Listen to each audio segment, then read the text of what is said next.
What the heck? Who knows? Follow-up is a lost art. Let's look at this study. 2008 Red Tree resultants in Denver, Colorado. Needless to say, it was a tough market.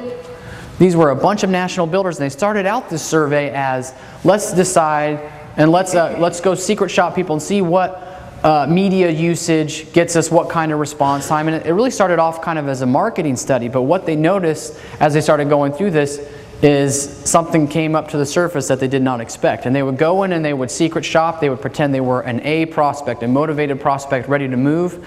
They would go through the sales process and they'd say, we're not quite ready to buy yet, but let me give you my email address and my phone number and we'll follow up. I've got to check with the wife, whatever it is. So they walked in as a motivated prospect, and look what they saw. From walk-in traffic, 64% did not follow up at all. Come on. Ready? Here, I'll do it again. 64% did not follow up at all. Guys, that's a problem. These are the big boys. Beezer, Pulte, KB, Denver, tough market. You would think a motivated prospect, you would follow up with them. You would think. But it's not happening. Is that part of the transition between order taking and sales? I think that's a great comment. Is that a transition between order taking and sales? Absolutely.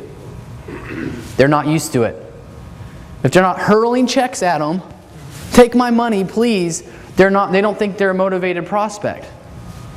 And they're just not selling. Guys, a follow-up has been a key from the dawn of sales, right? If you can follow up with sometimes, a lot of times you'll just win by default.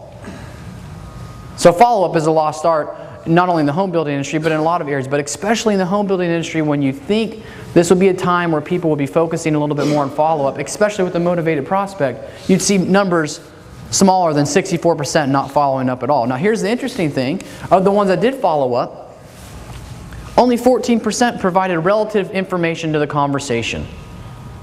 If they were talking about a specific floor plan, time frame, price range, only 14% were talking with them and engaging them on that personal level. That's pathetic. Again, good news, bad news. Bad news is this stuff is happening. Good news is, if you guys can do a better job, you'll win by default. Pretty cool, right? Now let me just go out on a limb here. Call me crazy. But if this is what's happening with walk-in traffic, what do you guys think is happening with internet leads? What do you think? Same thing. Worse. If they don't think someone walking in the front door, shaking their hand and saying they want to buy a house is motivated, they don't even think an internet lead is real. And we've seen this over and over again. And I've talked with top producers who sell a lot of homes in a normal market, and they go, yeah, they're just not qualified. And we'll get into this a little bit more. You're right, most of them are not ever going to schedule an appointment, but your goal is to find the ones that do and get them to schedule that appointment so they can eventually buy a house with you. Because if you do this, you will, number one, increase your sales, and number two, you won't lose any sales to your competition. And that's the goal. We're hanging on to every single lead that we can, making sure we get all the information we possibly can and convert them into the sale. And we're going to talk about how to do that.